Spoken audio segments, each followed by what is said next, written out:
The Devil's Advocates radio show is broadcast under a time brokerage agreement between Devil Radio and Civic Media, Inc. Some portions of this program may be pre-recorded. Warning, you are about to listen to the greatest radio show ever. And due to contractual obligations and to shield our airwaves and corporate licensees from any semblance of liability, responsibility, and gullibility, we must tell you the views represented on this show are not necessarily those of this station or its management. This radio show contains differing points of view on current political topics, and due to the nature of its contents, it should be heard by everyone. Thank you for listening. Now live from the Civic Media Studios in Madison, Wisconsin, where the political party is just beginning, welcome to the Devil's Advocates radio show. Friends proving it's never personal, only politics. Please allow me to introduce myself. And now, here's your hosts, Dom and Crute. Welcome to the Devil's Advocates radio show. Dom, I'm declaring this one a Biden Building Bridges Thursday edition. Welcome to it. Thank you, Crute. Great to be with you. It's infrastructure week, literally. Nate, thank you working the board. A lot of requests today, man. I appreciate you following through on all of it. Of course, our fair audience, happy Friday Eve to us all. Well, I forgot the whole Friday Eve concept. Yeah, man. Never too early to start thinking about the weekend, is it, Sylvia? You've been slacking lately, Crute. You probably got a long nap today. You don't even know what day it is anymore, man. I'm here to remind you. Well, thank you for doing so. I am here to remind you this could be the greatest radio show ever. Usually is. It always And is. your fine booking of our good friend and colleague in broadcast, James Santel, former U.S. attorney, always friend of the Devil's Advocates, the very gracious Jim Santel, joining us in the 5 o'clock happy hour. And we'll talk about Trump's big day in court. He was on the stand today, breaking. Trump was in court giving testimony today. And some of the video testimony, and Lordy Dom, there's prior tape. Yeah. A little damning. Put a hush over the courtroom. We'll share that with you. We promise. We'll get to that.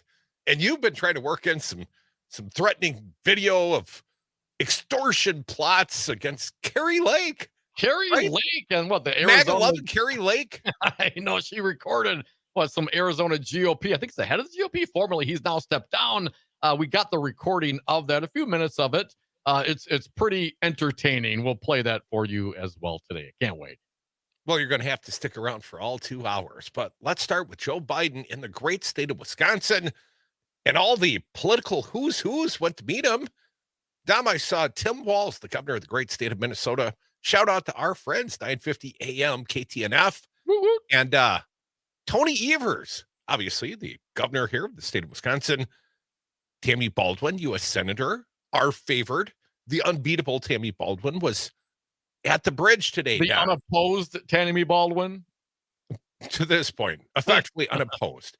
And Joe Biden was in the this is like the northernmost tip of Wisconsin, right? Yes. The bridge between Duluth, Minnesota and Superior, Wisconsin. And this used to be, and still is, a pretty blue part of the state of Wisconsin. And so anyways, Joe Biden going to bring home the bacon to very northern Wisconsin and this bridge. He's building bridges, Dom, literally. As Donald Trump inches closer to capturing the Republican nomination for president. Now, why they bring that up before they even mention Joe Biden's name? President Joe Biden returned to an area of the country decimated by industrial outsourcing and emblematic of the fight before him. Biden today visited the Wisconsin border city of Superior in northwestern corner of the state, across from Lake Superior's St. Louis Bay and Duluth. That's Minnesota, folks. 2 blue communities known as the Twin Ports that used to rely on the heavy industry and mining. And little shout out to our friend Dynamo Dave up there in Duluth. I hope he's our cub reporter today. If you can give us any local, do so, Dave. 844-967-2789. But Dom, now they are surrounded, this Duluth Superior, by an area that has grown more favorable to Trump as those jobs have evaporated. Now, Larry Jacobs, director of the Center for the Study of Politics and Governance at the Hubert H. Humphrey School at the University of Minnesota, said this was a rock-solid Democratic core over the last 20 years or so, that stronghold is gone. That's a little bit sad, Dom. Got to win it back. Well, bringing home the bacon might do so. And Biden spoke to his supporters gathered at the Earthbrighter Brewery in Superior and seized on the economic trends, showing growth outpacing the fall of inflation, touting his administration's work to boost job creation by focusing on infrastructure projects, including a new $1 billion plan to replace a key bridge connecting the Twin Ports. And Dom, we got some sound, do we not? Nate did the hard work gathering it for us. Let's share it with the audience. We do. $1 billion, man. That is one hell of a bridge. Joe Biden, the president in Wisconsin today. Nate, thank you for your work. Let's do cut number 5. Going to have infrastructure a decade, not just week. He didn't get on my watch. Instead of infrastructure week, America's having an infrastructure decade. Yeah. Yes, That contrasts a little. A little. Let's keep going. The president in Wisconsin today, cut 6. He stripped good-paying jobs and shipped them overseas. Why? Cheaper labor. Rather than pay you a fair wage, ship it overseas. Lower wage costs, and then import the product. Denying Americans jobs. Yeah, but really great for the stockholders, right, Joe? Joe, the president determined to invest in the infrastructure. Cut 7, please. How in God's name can we have the strongest economy in the world if we don't have the strongest and best infrastructure in the world? It's not possible. So we're determined to turn that around. We were determined to turn that around in a big way. Yeah, in a big way. The Blackneck Bridge, cut 8. This investment is going to make a huge difference. Less traffic, fewer car accidents, faster commutes to your jobs and schools, quicker response times from fire trucks and first responders when every minute counts. Goods are going to get shipped quicker and commerce will flow more freely instead of having to detour. Did I hear a Bernie huge? This is going to be huge. Strong economic growth. We have some reporting today, man. The economy is doing very well. I think, 3.1% year over year. Last quarter at 3.3% GDP growth. Here's what expected. Yes, higher than expected. President Biden on some of that growth. Cut 9, please. The experts from the time I got elected were insisting that a recession was just around the corner. Every month there was going to be a recession. Well, we've got really strong growth. Yeah, Really GDP growth, stock market growth, and inflation also coming down. We'll get to some more of that. One more from President Biden in Wisconsin today. Please play the cut 10. My predecessor recently said he was actually hoping for the economy to crash. His quote, hoping for the economy to crash. Can you believe it? Well, he said he's hoping because he hopes it happens soon while I'm still president. That's what he's hoping for. Well, thanks to the American people, America now has the strongest growth, the lowest inflation rate of any major economy in the world. Some more on that. The Wall Street Journal reporting, as mentioned, U.S. economy grew 3.1% over the last year. The resilient labor market supported strong consumer spending and brushed aside a feared downturn. A year ago, economists saw a recession very likely and projected an anemic 0.2% growth for the year. Instead, the last year's gain was sharp pickup from a comparable 0.7 advance in 2022. Again, 3.1%. They're predicting 0.2. The year was capped by a fourth quarter, which the economy grew at a 3.3 seasonally and inflation adjusted annualized pace, fueled by household and government spending. Quarterly reading was a slowdown from the summer's 4.9% pace, but still a healthy rate. James Knightley, chief international economist at ING, it's been a really strong year for economic growth. The consumer was meant to roll over, and they didn't.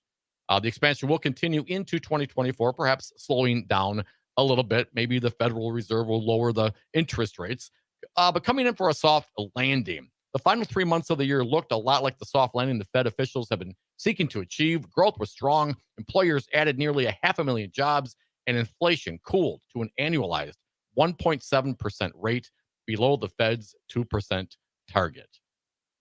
That's great news. Now, granted, inflation was high over the last couple of years, but we're down to where we need to be. And let's not forget, we also talked about what the greedflation, over 50% of that inflation going to the pockets of greedy corporations, not entirely because of supply chain issues due to COVID. How can you blame them? That's part of their corporate mandate, is it You not? gotta Dom? make money, baby. I got a couple more quotes attributable to the Milwaukee Journal Sentinel here. Things are finally starting to sink in, Biden said to the crowd, of economic message reaching voters. This bridge is important, but the story we're writing is much bigger than that. When you see shovels in the ground and cranes in the sky and people hard at work on these projects, I hope you feel a renewed sense of pride. Biden is seeking to boost voters' views of his handling of economic issues, in part by focusing on projects that will create jobs in sectors squeezed by outsourcing. He used the visit to announce new funding to replace the 60-year-old Blatnick Bridge on Interstate 535, connecting Superior to Duluth. Funding for the bridge, which spans the St. Louis Bay, will come from the bipartisan infrastructure law and is part of the $4.9 billion investment towards 37 transportation infrastructure projects across the country. Again, Dom, that's bringing home the bacon. A little bit more from the president. For decades, people talked about replacing this bridge, but it never got done until today. And one more attributed to the President Joe Biden. We started investing in America again. Our infrastructure used to be the best in the world, but over a period of time, we stopped investing in America. We stopped investing in ourselves. The funding for the projects, which the Transportation Secretary Pete Buttigieg this week called the next generation of cathedrals of American infrastructure that will help shape the economy, also includes $8 million to expand a safety rest stop for trucks on I-90 in Sparta, Wisconsin. Again, the president comes to our fair state, Dom. Sorry I didn't make the trip. A little bit of a haul up to Superior. Right? But I'm glad to see that the governor of the state of Wisconsin was there to greet, as was Tim Walz, the governor of the state of Minnesota. Tammy Baldwin, she was up there. Everybody. Well, the Democrats were. I didn't see any Republicans up there. You know, this is obviously great news. We need the infrastructure. This is a 60-year-old bridge. Lots of bridges, you know, old in this country. We got to replace them. We're doing it. President Joe Biden, they're doing it. The Inflation Reduction Act, we're doing it. The last administration, they didn't do it. They talked about doing it. They didn't do it. Are you happy, Republicans? Because the Dems are doing it? I'm just happy the work's going to get done. I'd be, you know, I'm a results-driven guy, Dom. Yeah. I don't care about effort. Right. I'm all about outcome. Get it done. Come back with us. We'll give it a little more effort on the other side. 844-967-2789.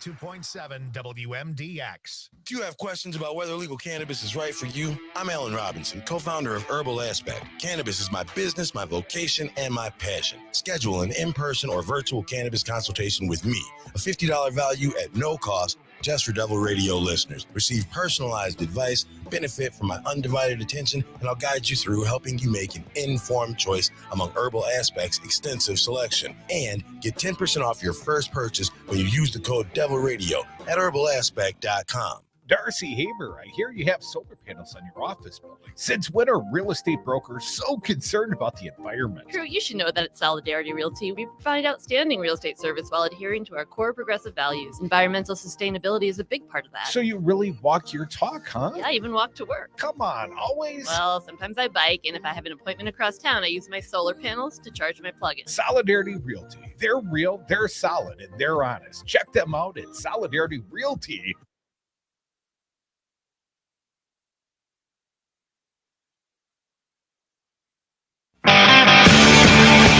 Devil's Advocates, making radio great again. Thank you for listening to the Devil's Advocates radio show. You can join us on the lines at 844-967-2789. Dominic, Joe Biden in the state of Wisconsin building bridges, literally, at least delivering the money to build those bridges, and hopefully making inroads, creating a Democratic stronghold. You got to win the state of Wisconsin, and let's not assume that Minnesota is in the blue column forever.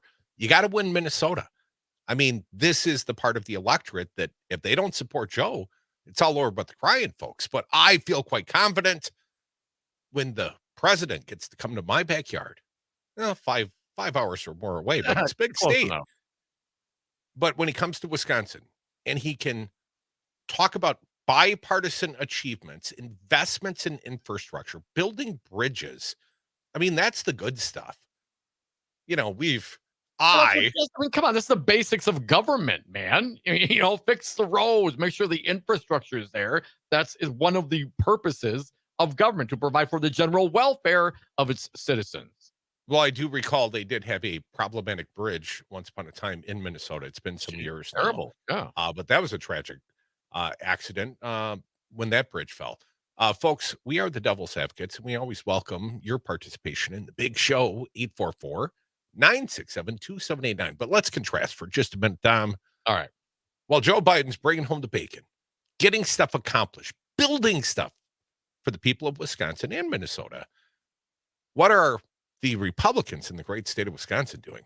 What was their elective, let's call it their legislative action today, Dom? What were the gerrymandered Republicans doing over at the legislature today? Crute, our friend Jesse Poyen over at the Milwaukee Journal Sentinel, she says this. Assembly Republicans voted Thursday to pass a bill banning abortions after 14 weeks of pregnancy, despite a certain veto from Democratic Governor Tony Evers. Why even bother going through the motions, Republicans? Well, they've also put some trickeration in this bill, Dom, because even if Evers were to, get bumped on the head and sign this thing, this does not become law without an April referendum going on the ballot. So They're throwing it to the voters. But I would point out, spring referendums, there's not a Supreme Court race this year on the ballot. So there's no particular interest in this spring, no offense to local municipal people, except as a presidential partisan primary for the Republicans, because Joe Biden's our guy. So the only ones that are anticipated to turn out April 2nd here in the state of Wisconsin for this referendum would be MAGA Republicans. That's the heart of the Republican base, right? That would support Trump and show up to make sure he beat Nikki Haley, assuming this race is still going on. But these guys are trying to last minute a referendum. And of course, if Evers vetoes it, well, then he's a murderer, like all Democrats are, and they're willing to see children aborted through like the third year of grade school. So either way, they're looking to paint their opponent politically. Yes, absolutely. It's kabuki theater. Not worth the paper it's written on. It's not worth them showing up to quote unquote debate this. It's not worth going through the efforts. Period. Here's what a bill's co-author, Rep. Amanda Nadusky, a Republican from Pleasant Prairie, said. The people should be deciding on abortion, not the court. This bill gives the people a voice. Why would anyone not want to hear directly from the people? Well, I got a great question about that medical marijuana, or medicinal, or recreational, rather. Also, she said during a Monday hearing that she did not include exceptions for rape and incest. This waste of time bill that will get vetoed by the governor did not initially include exceptions for rape and incest because, quote, a 14-week time frame is a long enough time frame to make a decision. This is, again, Nadusky. She told reporters that Thursday she received a lot of feedback after hearing from people who disagreed. Yeah, no kidding. You think so? And one of the Dems, I forget which one it was, I believe, mentioned, 14 weeks. Well, what if someone's a 13-year-old is a victim of incest? You think they're going to have the wherewithal to understand and know what's available to them? Come on. Republicans wasting our time playing political games. Oh, we're going to throw it to the people. What percentage of the Wisconsin voters are going to roll out on the primary day and participate in this? Not a big percentage, and most of them, as Crute mentioned, will be the MAGAs. One quote from Amanda Nadusky from Pleasant Prairie, Dom, that's down in Robin Voss's neck of the woods. The people should be deciding on abortion, not the court. This bill gives the people a voice. Why would anyone not want to hear directly from the people? Well, when you put it like that, Dom, It hardly seems like kabuki theater, this strategery of the Republicans Oh, no, rolled out wait, it last gets minute better. for an It gets April better. referendum. Let's throw some of the Republican experts out there. Rep. Joel Kitchens, a Republican from Sturgeon Bay, argued that abortion is not health care. Quote, if you believe that a fetus is a human life, then abortion is not health care. In my veterinary career, I did thousands of ultrasounds on animals determining pregnancy and that kind of thing. So I think I know mammalian fetal development better than anyone here. And in my mind, there's absolutely no question that's the life. And I think the science backs me up on that. So saw a lot of calves in your life, did you, Joel? He's a veterinarian, after all. I mean, come on. How do you argue with that logic, Tom? I mean, way to go, Joel. 844-967-2789. Before we sneak off to break again, let's hear from the audience. I think Dick got left behind yesterday. Let's start with him. Dick from Madison, welcome. What do you got for us? Hey, Dick. Couple quick things. This nonsense with Trump now, he's, anybody who gave money to Nikki Haley, you're out, you're blackballed. Come on, CJ, we're not to that topic yet, man. We'll get there for you, Dick. Okay. All right. But here's the thing, guys. I still, and I've said this to you guys before, I don't think he's going to be the nominee.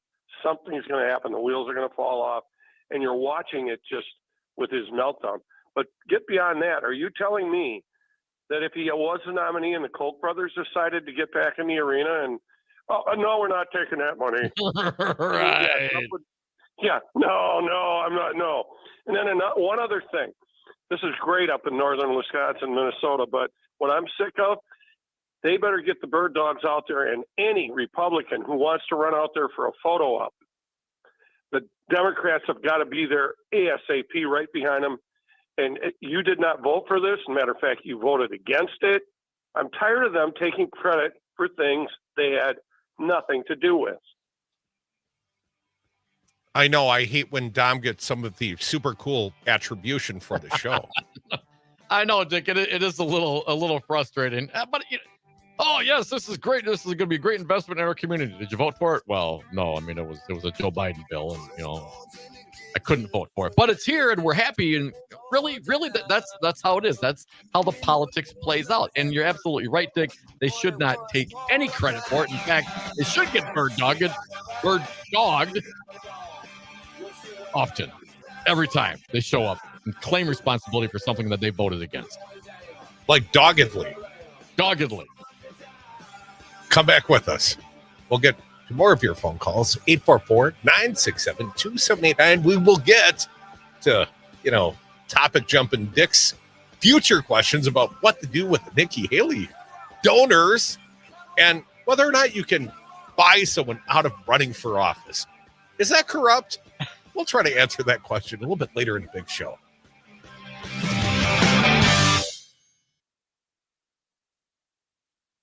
Refreshed, keeping you informed, entertained, and connected locally across the Civic Media Network.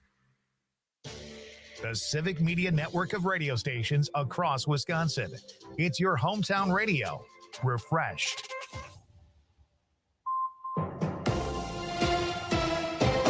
Civic Media News. I'm Terry Bell. Here's what Wisconsin needs to know.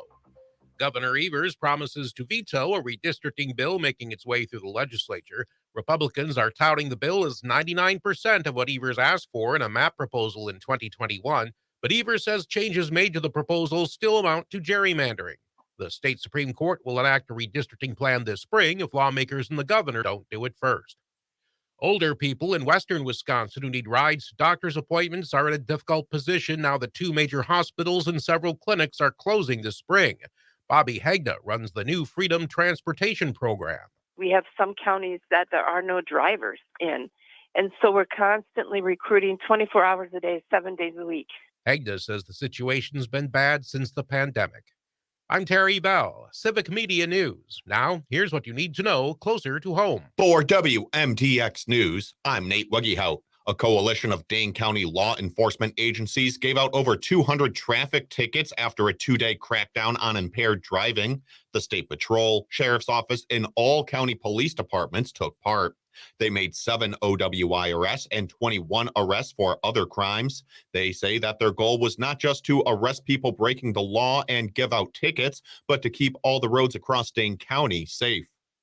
Edgewood College is launching a new fully online doctoral program. The Doctor of Business Administration program is different from a normal PhD, centering more on academic and theoretical research. Edgewood also offers similar programs to the DBA program, like doctoral degrees in educational leadership and nursing practice. They received official accreditation for the program earlier this month, and more information on how to join the program will be published by the end of next month.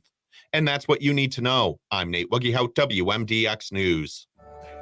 Hey, Brad from Zero Res Madison here. What's the best way to clean your carpet? Well, not surprisingly, it's the same way you clean your clothes. You wouldn't clean a dirty shirt by running a white cloth over the top of it, nor would you try to get it clean by sprinkling chemicals and rubbing it in. For a real clean, you need hot water, agitation, and a cleaning agent, just like your laundry. For a fresh, healthy clean with no residue, call Zero Res Madison or schedule online. Zero Res, spell it forward or backward, it's the right way to clean.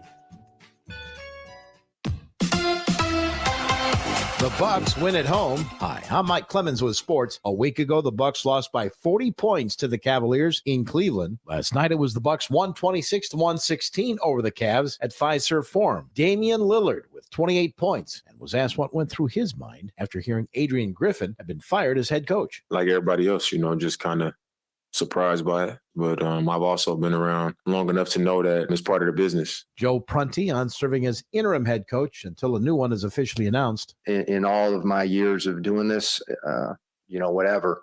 It's never been about me. College hoops, number 14th ranked Marquette down to Paul in Chicago, 86-73. The Badgers will host Michigan State at the Kohl Center tomorrow night. NFL, the Packers fired their strength and conditioning coach, Chris Gizzi, after 5 seasons. Gizzi was the linebacker for the Pack who carried the U.S. flag onto the field the first game after 9/11. With sports, I'm Mike Clemens.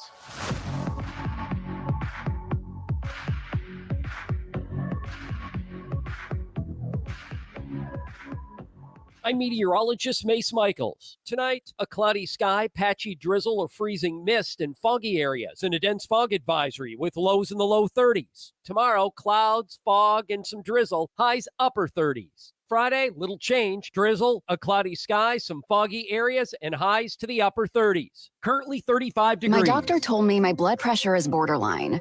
I figured I could worry about it or do something about it. So I took control with Garlic Healthy Blood Pressure Formula. It works safely and naturally to help maintain healthy blood pressure with a custom blend of garlic, vitamins, and minerals. And it's odor-free. I'm taking charge with Garlic Healthy Blood Pressure Formula. These statements have not been evaluated by the FDA. This product is not intended to diagnose, treat, cure, or prevent any disease. The term natural references only the garlic in the product. Use as directed. Broadcasting from Civic Media Global Headquarters on State Street. This is Mad Radio 92.7 WMDX.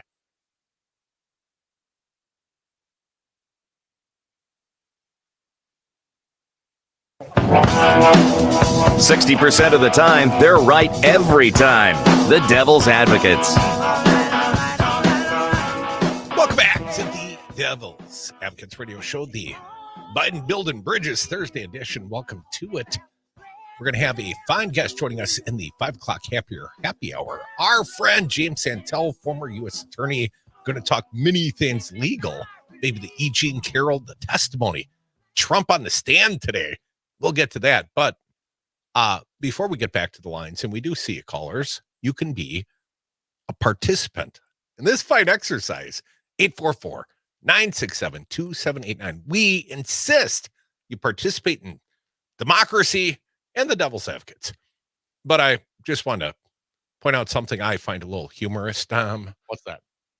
That Peter Navarro fella, the guy that defied the congressional subpoenas and wouldn't give testimony to the J6. Well, he got sentenced today to prison. 4 months, Dom. 4 months for Peter Navarro. Would you describe Peter Navarro as the sort that is going to lose his mattress on the first night? Not only his mattress, also his slippers. Guaranteed. So we've got a little sound, and then we'll get to the phones. 844-967-2789. Again, Navarro was one of the co-conspirators in this larger criminal enterprise. and we occasionally call it a coup, but I know for sure it's a crime. And failure to give testimony, contempt of Congress. And this, of course, this is what this committee has been threatening Hunter Biden with. If he wouldn't come in and give closed door testimony, apparently there's some compromise on that front, Dom. But back to the Peter Navarro, going to prison, go to jail, do not pass go, do not collect $200. We got the sound. Let's play it for the people. And little forewarning, there are some protesters apparently when Peter came out of the courtroom. So, bear with the sound. We'll see how it sounds on the radio. Cut 12, Peter Navarro, post-sentencing. I would say that by standing up on this matter, we've already achieved an important victory. The Department of Justice attorneys, after pressure from not just from my defense team, but also from the judge himself, finally acknowledged that senior presidential advisors, such as myself, cannot be compelled to testify. Then why are you going to prison? More cowbell, man. More from Navarro. I know it's a little annoying, but I find it hilarious. Cut 13, please. I am the first person ever charged with this crime in the history of the Republic. The first senior White House executive ever charged. And what my defense team has beautifully done in cooperation with the court has set up a roadmap for all future prosecutions. Now, I think we kind of get the point. There's more sound here. I don't know that we need to punish the audience any further, Dom, because I find the protest really more of the meat of the sound than the actual after the facting from Peter Navarro, because he was sentenced today. That's like a conviction and a sentencing. Go to prison, sir. So anything you claim as a moral victory is only that. Go to prison. Try to keep your mattress. He did say that he will appeal. Of course, my understanding as well, he was also ordered to pay a $9,500 fine. But a moral victory. Well done. Well done. And here's again, and maybe we'll get to with James Santella in the happy hour. But I mean, didn't Jim Jordan also not testify? And Steve Bannon. And Bannon also convicted on this charge, waiting his appeal. But Jim Jordan failed to testify. He was never charged, my understanding, Dom. I thought the J6 panel referred him to the DOJ for criminal prosecution. And for whatever reason, I don't think Jordan got charged. But it's always pretty hypocritical when he's threatening another with the subpoena power of the Congress. Don't you know what you're supposed to do? I have the power to subpoena you. Yeah, but you didn't honor it when you were subpoenaed. Well, I mean, that was somebody else's. Bannon also convicted, sentenced to 4 months in prison. Same sentence as Navarro. I wonder if they'll be bunkies. Right. Would that be a pair? 844-967-2789. Well, someone, Rudy's going to be looking for a roommate soon as well, I think. Stephen from Green Bay. Welcome back, Stephen. What do you got for us? Hey, Stephen. Hey, guys. Good evening. So let me just start out by this. You put an abortion referendum on the spring ballot, and call me a MAGA, because I'll be out there. I'll stand in whatever line there is to vote on that one. But how is this really not surprising? That, A, the Republicans sneak something past our noses, or at least they think we do, because apparently the Republicans think that if you're a progressive, you don't know how to read basic English or a newspaper. And also, is this the best you can do, Republican Party? I would point out, Stephen, they're not trying to trick the smart listeners of the Devil's Advocates. They're not trying to trick our base. They're trying to trick their base. Oh, well, then in that case, this all makes sense. Right. Well, it's never going to get signed anyway, Stephen. So it is an act of futility. It's a waste of time. And then they can say, well, at least we tried and the governor turned down. Listen, 20-week abortion ban, whatever the Roe v. Wade requirements were, why not just have that and be done with it? And I would point out, gentlemen, the vote in the assembly, the passage of this bill, 53 to 47, I believe the numbers. That means a large number of the Republican caucus bled off, did not support this bill going through, because they've got a 2/3 majority damn near. They've got like 66 of the assembly seats. And they only got 56 votes for this bill, something like that. 53, pardon me. I guess the point I was trying to make is that the Republicans would rather waste time putting through stuff like this than actually doing, what their constituents, put them in there for. Or maybe I'm wrong. Maybe recall Robin Voss and impeach Megan Wolf. What their constituents want them to do. Yeah, I guess. Stephen, appreciate you listening, man. 844-967-2789. You can always play along, be a part. Heard this guy early this morning. My thanks to John and Gordy's show right here in Madison. WMDX plays out 6 to 8 a.m. I joined sort of as an informal guest of the show, 7:30 this morning. Catherine, our pal, Catherine Lake, the program director, was filling in. Gordy on vacation, apparently. So I thought I would add my 2 cents worth in. But lo and behold, Mark from the SAC beat me to the punch. He was the first caller they took in the segment I was joining. And here's where I'm going to give you a little bit of credit, Mark. I heard you referencing the former governor of the great state of Wisconsin as the wanker. And I thought to myself, I did that. Welcome back, Mark. What do you got for us? Hey, Mark.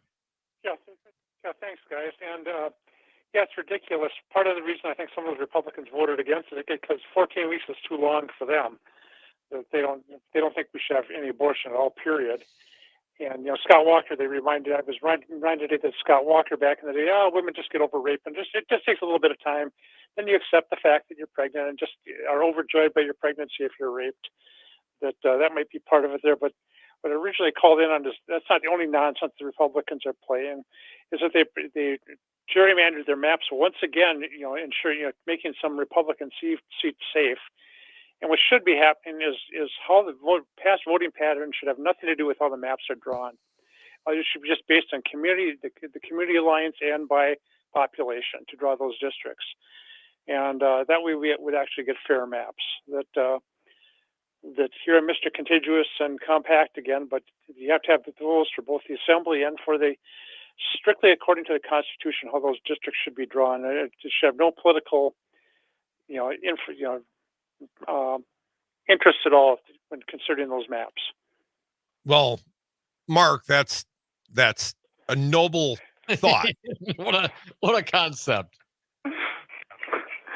Any other noble thoughts for us today, Mark?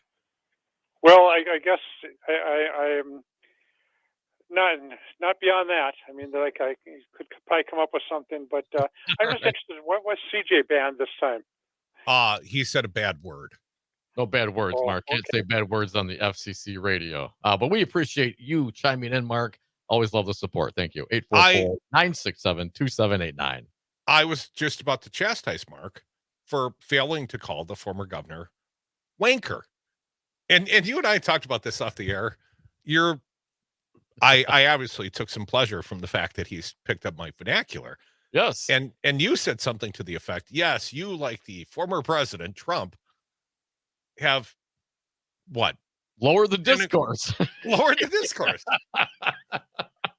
And somehow I take pride in that. Yeah, in regards I to get former Governor Scott Walker. I've been here the whole time. It's just good to see everyone coming around to me, man. 844-967. Join him in the gutter, folks. 844-967-2789. Just keep it FCC compliant or you get banned, at least for a period of time. We'll decide arbitrarily how long that time period is. What's next, Dom?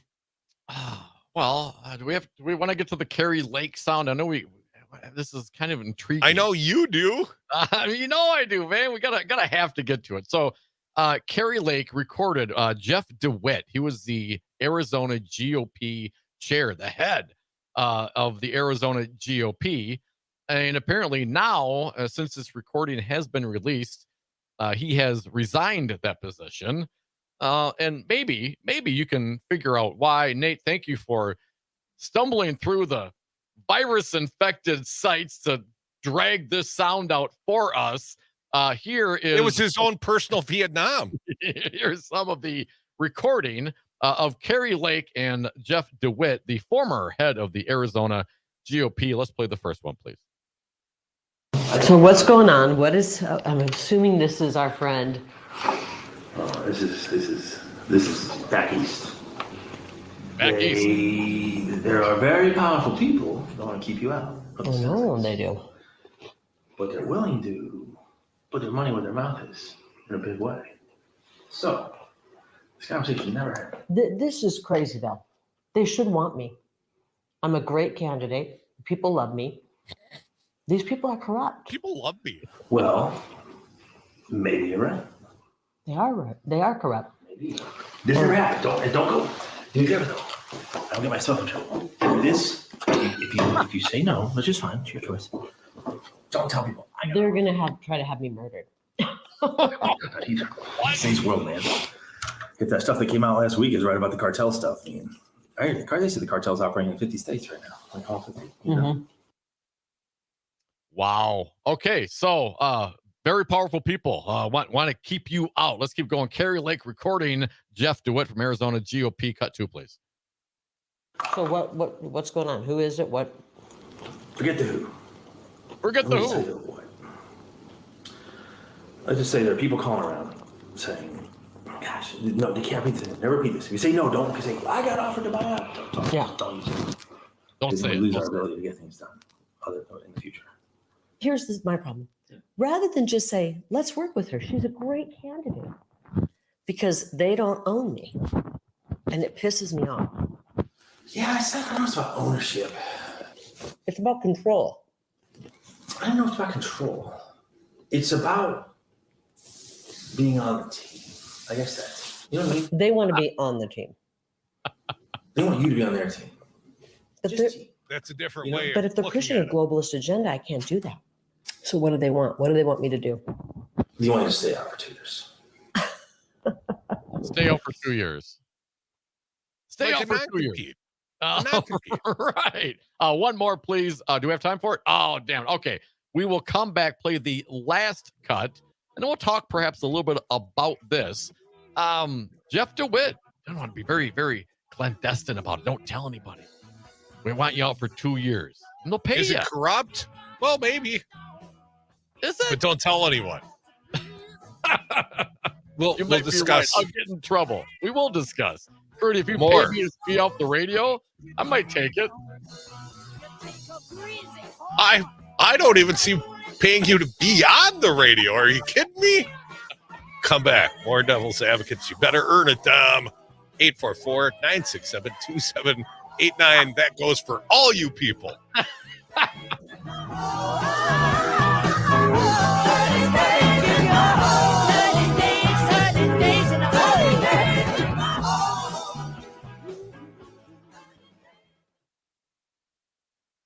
Radio 92.7 WMDX. As first-time homebuyers, we didn't even know where to start when it came to finding a home. What to look for during showings, how to stand out as buyers in a seller's market. It was a lot. It is a lot, but it's what we do every day at Solid Energy Realty. Jesse, we can't thank you enough for your guidance throughout the whole process. The countless showings, finding a home that was a good fit for us, and having the expertise to make our offer as competitive as possible. If you're a first-time homebuyer, don't call the sign. Contact Solid Energy Realty today. Let us represent your best interests, and it shouldn't cost you a dime. Valentine's Day is here.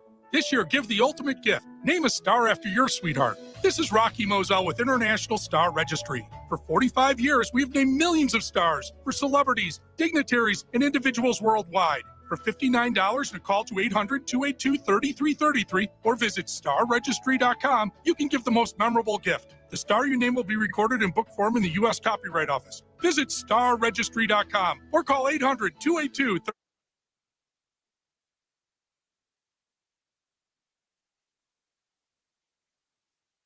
I don't know if you know the Devil's Advocates, but the show is kind of a big deal.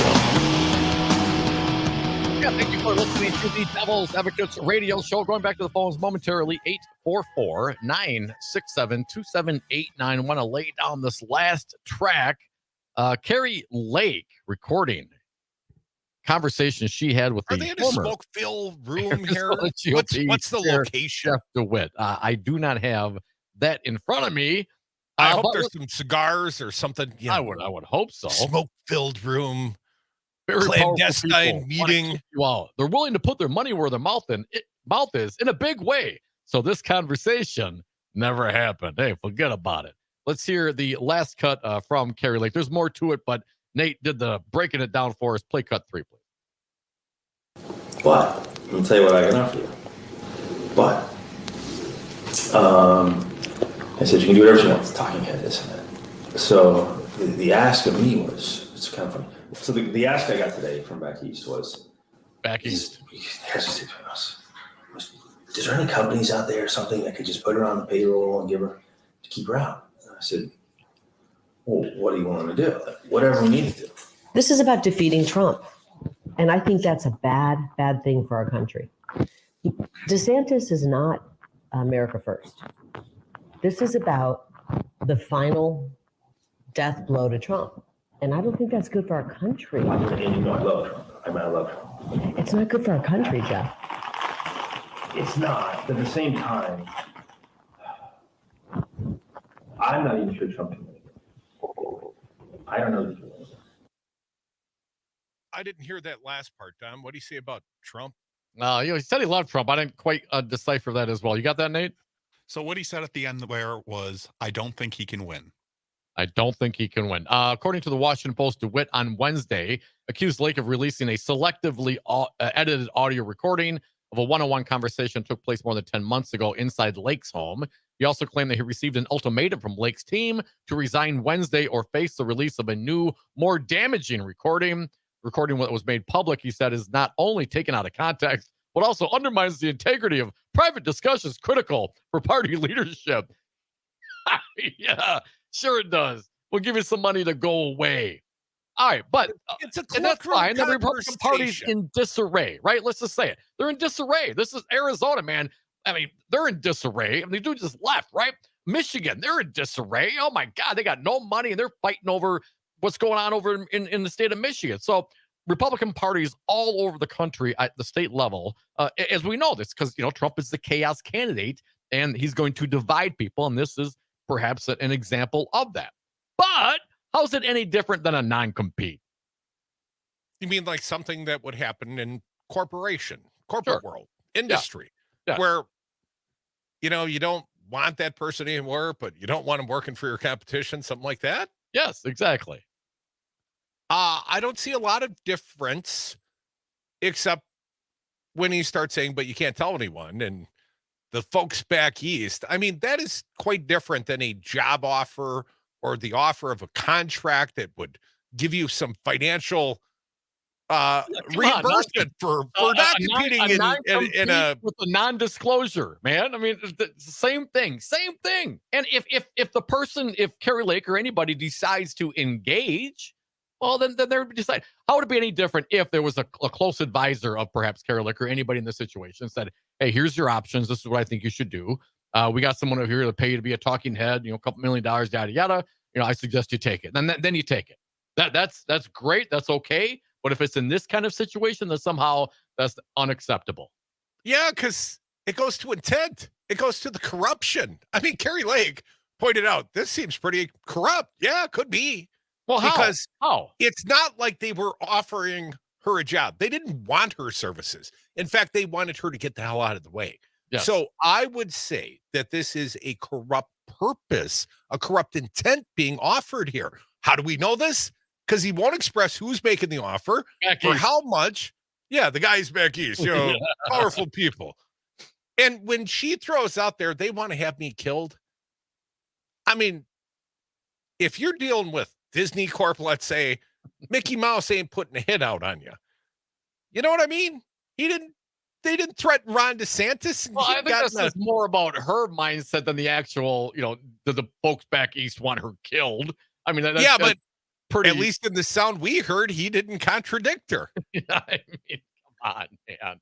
844. I don't 967-2789. I don't know if I agree with the corruption, but let's get to it. LA Tom, you're first. Welcome. What do you got for us? Hey, Tom. Well, hey, guys. First off, we the people ultimately are the government, and we must never forget that. Second, Dom, I like that. Chaos candidate. That's a good messaging. I like it, and that tells exactly what it is. Yeah. I just wanted to talk about Wisconsin for a second, and I'd like to ask, I guess, any conservative that's out there, why it is that they would vote for anybody on the Republican side that hasn't taken the Medicaid dollars. So now you've got hospitals in Eau Claire and Chippewa Falls that are actually closing down. Whereas if you would have taken the Medicaid dollars, which was all of people of Wisconsin, that was their money, why you wouldn't take train money that we in California got, thank you very much, and why it is that you would follow anybody that would say, we're going to implement a strategy that's called divide and conquer, when the idea is that we're all supposed to be in this together. So I would love it if anyone could call up and actually answer that. Why would any of these people that now they go to their rural hospitals and they can't even go to a rural hospital anymore because it's closed down, but if they would have taken the Medicaid dollars, they would still be open. Yeah. Great question. That's a pretty substantial part of the state, too. I mean, both Chippewa Falls and Eau Claire, those are adjacent counties. We play out there on the tap 93.5 shout out.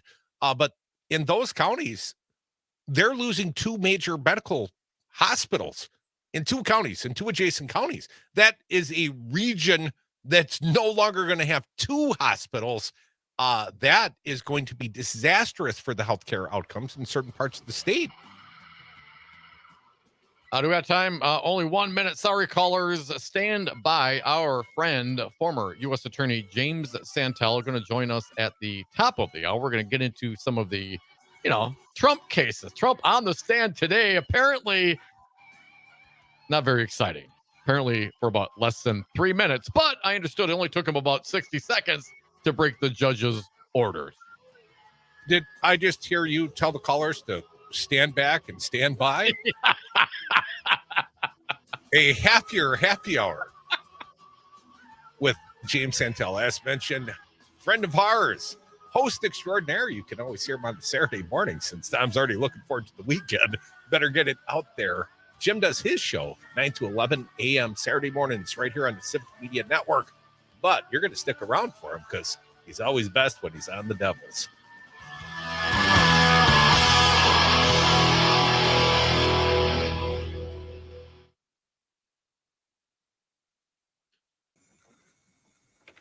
Jim, can you hear me there? Nate, I can hear you just fine. Can you hear me?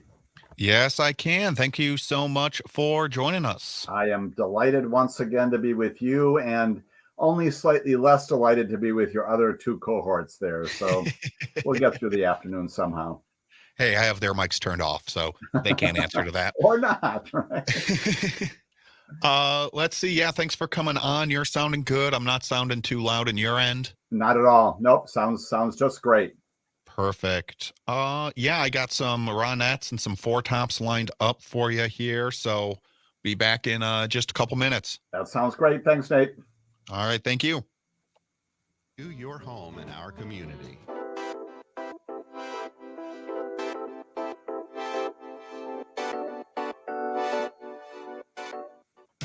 You're listening to Mad Radio, WMDX 1580 AM Columbus, W224EG Madison, and always streaming on the Civic Media app. ABC News, I'm Brian Clark. President Biden in Wisconsin to tout infrastructure spending, but he took an economic victory lap after the U.S. economy grew by 3.3%, more than expected in the fourth quarter. The experts from the time I got elected were insisting that the recession was just around the corner. Every month there was going to be a recession. Well, we've got really strong growth. His administration's in a dispute with Texas over its use of razor wire at the southern border. 25 Republican governors released a letter supporting Texas Governor Greg Abbott. Former President Trump also praised Abbott. The former president testified briefly in his defamation trial in New York. In Michigan, the manslaughter trial of Jennifer Crumbley got underway. Her son killed 4 people at his Oxford high school in 2021. Her attorneys say she did not know what he was planning. And Alabama preparing to execute a man with nitrogen gas. It would be the first of its kind in U.S. history. This is ABC News.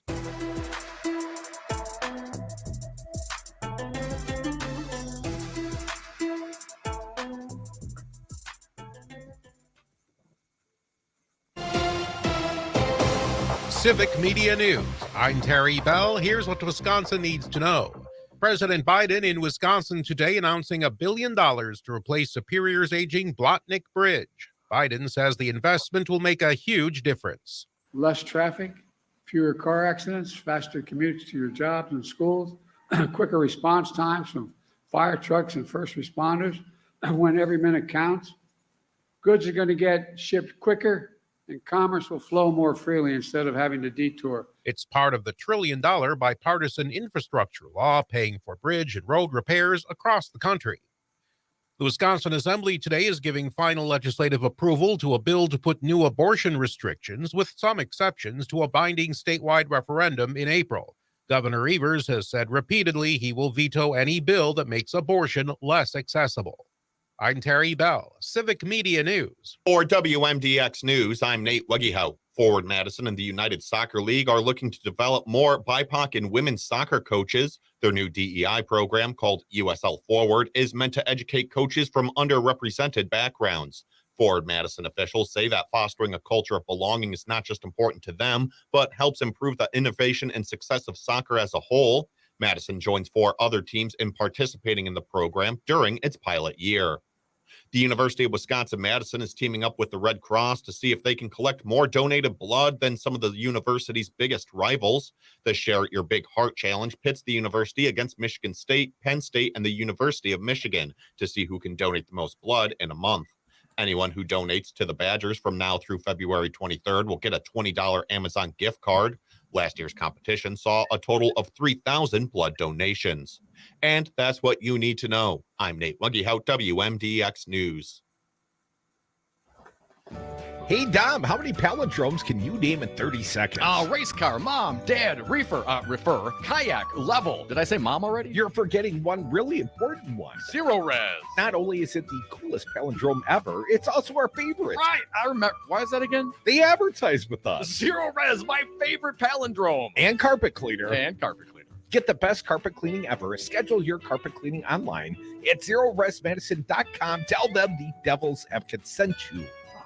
The Bucks held a press conference. Hi, I'm Mike Clemens with sports. The Bucks beat the Cleveland Cavaliers 126-116 at Fiserv Forum. Milwaukee now 31-13. General Manager John Horst asked, "Why would you hire a first-time head coach like Adrian Griffin and fire him just halfway through the season?" Yeah, someone really wise once said looking back is ego, so I'm going to stay in the present. There's no regrets. I believe in the hire that we made. I believe in the reasons we did it, the process that we went through. And again, Adrian has contributed to this group. Part of why we are where we are today, who we are, is because of him. This was an opportunity about going forward. Bucks host the Cavaliers again tomorrow night. College basketball, Marquette with a win in Chicago, 86-73 over DePaul. Wisconsin getting ready to host Michigan State tomorrow night. NFL, the Packers signing a place kicker, Jack Pudlency, who kicked for the Georgia Bulldogs for 3 seasons. And Jim Harbaugh, who led the Michigan Wolverines to a national championship, is leaving for L.A. as the new head coach of the Chargers. With sports, I'm Mike Clemens.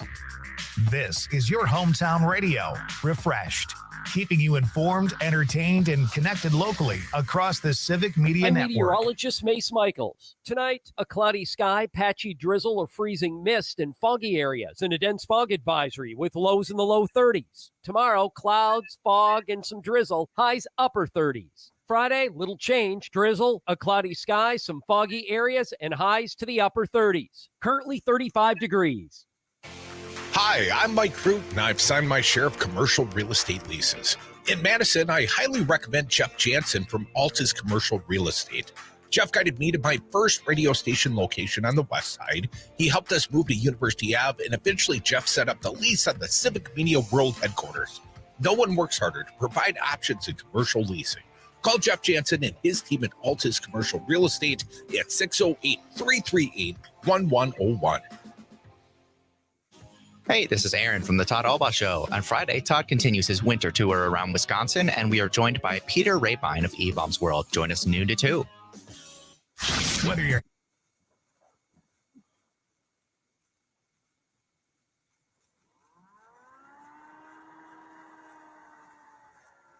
The Devil's Advocates radio show is broadcast under a time brokerage agreement between Devil Radio and Civic Media Inc. Some portions of this program may be pre-recorded. Warning, you are about to listen to the greatest radio show ever, and due to contractual obligations and to shield our airwaves and corporate licensees from any semblance of liability, responsibility, and gullibility, we must tell you the views represented on this show are not necessarily those of this station or its management. This radio show contains differing points of view on current political topics, and due to the nature of its contents, it should be heard by everyone. Thank you for listening. Now live from the Civic Media Studios in Madison, Wisconsin, where the political party is just beginning, welcome to the Devil's Advocates radio show. Friends proving it's never personal, only politics. Please allow me to introduce myself. And now, here's your hosts, Dom and Crute. Welcome back to the Devil's Advocates radio show, a Biden Building Bridges Thursday edition, a happier happy hour. And it gets happier. Right now, we got James Santel, former U.S. attorney, host of a soon-to-be rebranded show, Saturday mornings, 9 to 11 on Civic Media. Probably the Jim Santel Show. That'd be an excellent name for it. Jim, welcome back to the Devil's Advocates. We should have been the Michael Crute Show. And hey, Jim. However you brand yourselves, I'm always delighted to be in your company, including on a Thursday afternoon. Thanks, well, buddy. what an interesting contrast. The current president of the United States bringing home the bacon, delivering a bridge in northern Wisconsin, a bridge to another state, to a future, and the former president sitting in a defamation trial. And let me start with this question. Did Trump have to be there? There was nothing compelling his testimony today. He didn't accomplish anything except probably making himself unsympathetic to the jury.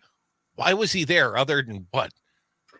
It is once again victimhood, right? It is once again a head scratcher, and you have to believe that all these court appearances are not in any way to have an impact upon the ultimate judgment, but are instead for his purposes, so that tonight on Truth Social, in other appearances on the campaign trail, he can once again talk about how he has been victimized. Of course, just the opposite is true.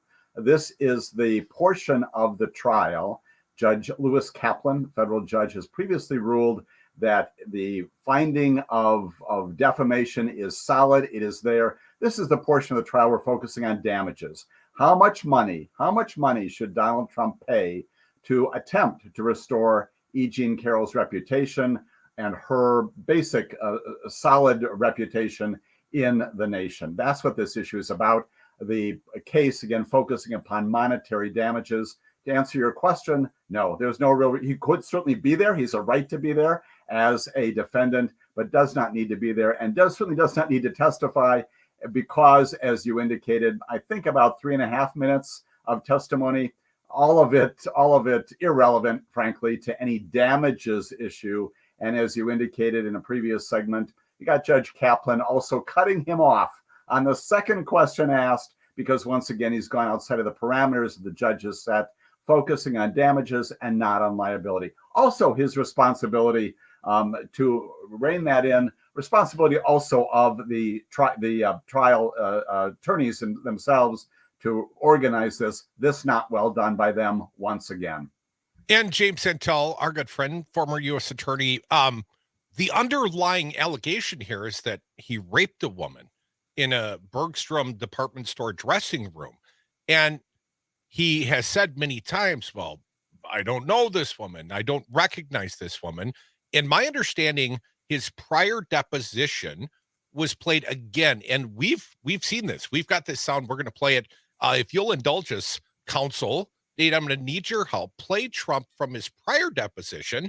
And he confuses E. Jean Carroll with his former wife.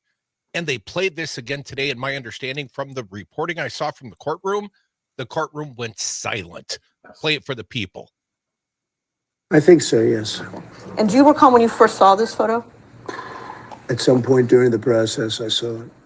That's, I guess, her husband, John Johnson, who was an anchor for ABC. Nice guy, I thought. I mean, I don't know him, but I thought he was pretty good at what he did. I don't even know who the woman. Let's see. I don't know who. It's Marla. No. You're saying Marla's in this photo? That's Marla. Yeah, that's my wife. Which woman are you pointing to? No. Here. Carol. Oh, The person you just pointed to was I E. see. Jean Carroll. Who is that? Who is this? Oops. And the woman on the right is your then wife. I don't know. Ivana? This was the picture. I assume that's John Johnson. Is that Carol? Because it's very blurry. No, it's not. It's getting blurry right about now. Jim, he, of course, used as a defense that I would never find a woman like this attractive. You know, that, of course, is always his defense, because there are many allegations that this man has raped or sexually assaulted women. But this is a pretty damning video testimony. I mean, how damning is this to a jury? And the rest of the video I've seen or saw reported on, Jim, was him boasting about how rich he is and how wealthy he is and what a powerful brand he has. And they're setting the damages based on this guy's claims of how rich he is. This could get really expensive, couldn't it, Jim? Could get very expensive. And to go to that point, recognize that this jury has before it not only the question about compensatory damages, as we just spoke, but also punitive damages. What is the amount of money that can stop Donald Trump from doing this in the future? And there, unlike the compensatory damages where E. Jean Carroll's presented witnesses who talk about her economic losses, there, the jury is not completely on its own, but can make a determination about what they think this particular fellow needs to have on his judgment that will stop him from doing that in the future. And that's why these kinds of tapes are all telling.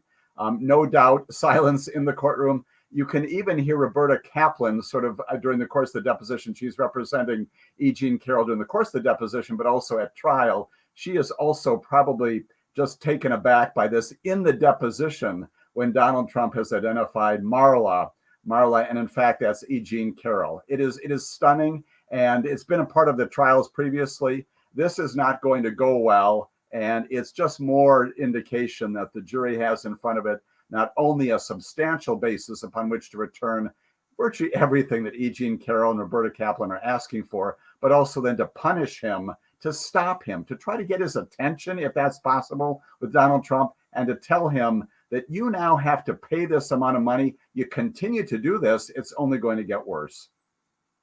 Folks, you're listening to the Devil's Advocates Radio Show. Former U.S. Attorney James Santel joining us. Jim, always a pleasure. Donald Trump continues. Like even last night, to my understanding, like 30-some tweets or messages, out there on the social media, ripping on the judge, on E. Jean Carroll. This continues literally to this day, Jim. And this is something that, this is the second one. I've seen reporting that perhaps there could be a third. I mean, if he continues to do this. So how does this work? If the guy, can they come back with, he's already got 5 million, right? You come back with 10, do you come back with 20, 100? Can you make it contingent that if he keeps, every time he says something, he's got to, pay another 10 million? I mean, for real, what can practically be done? Because if the guy never shuts up, if he continues to do it and blows off what the court says and continues to defame E. Jean Carroll, what can be done about it? Right. Where's the end of this? Exactly. Yeah. And also, of course, we know that during the course of the trial itself, he has been doing the same thing, not only in these campaign appearances, but quite literally in real time while the trial is going on. He's doing it.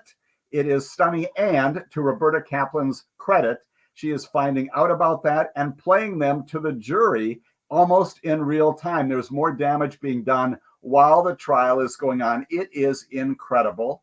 And to answer your question about contingencies and what about the future, when the judgment comes back, that draws a bright line, if you will, at least on the engagement of defamation that Donald Trump has done to that point.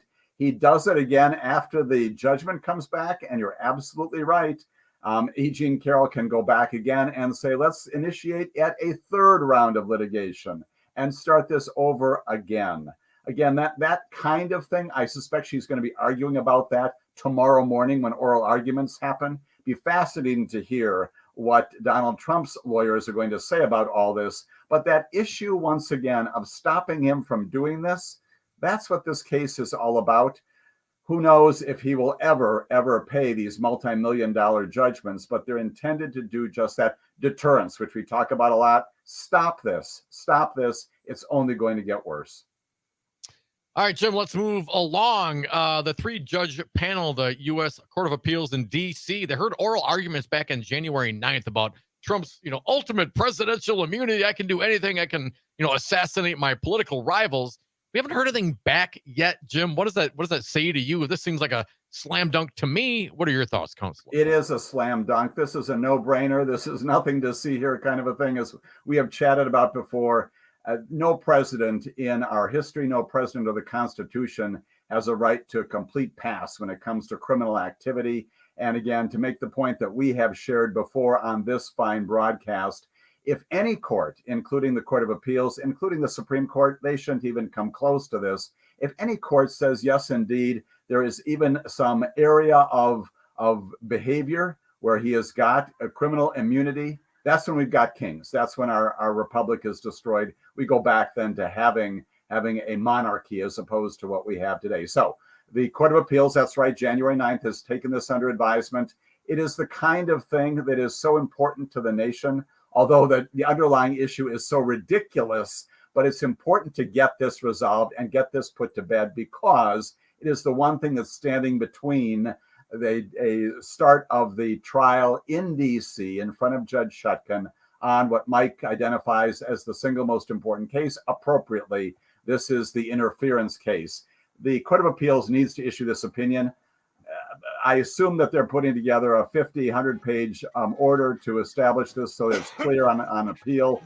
It goes up to the Supreme Court that they've done their work, but this should be done expeditiously. They need to stay up all night to get this done, get this resolved. Supreme Court, if Donald Trump seeks review before them, should say no, goes back to Judge Chutkan so the trial can be conducted forthwith. Folks, you are listening to the Devil's Advocates radio show. James Santel, our friend, former U.S. attorney, he's going to stick around for another segment. Lots and lots of things to discuss, Jim. Always a pleasure when you come around the Devil's Advocates. We appreciate it. Folks, you stick around. Now, Jim, think about this for a moment. On this particular case, Republican-appointed Judge Karen Henderson, any concerns, and think about this when we come back, that maybe she would write her own opinion on this, perhaps throw it back to Chutkan. We'll address that and some other issues as well. Stick around.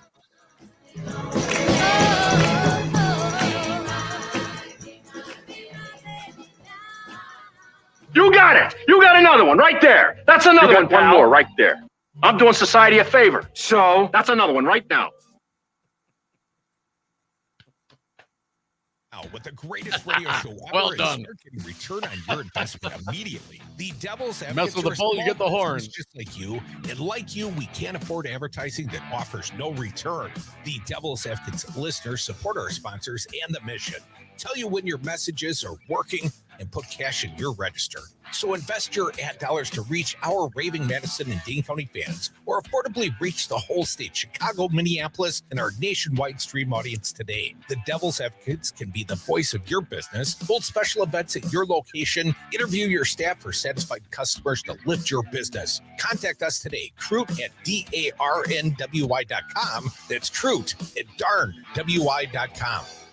It's easy to listen to your favorite local radio station anytime. Download the Civic Media app from the Apple or Google Play Store, then listen live or whenever you want from anywhere for free.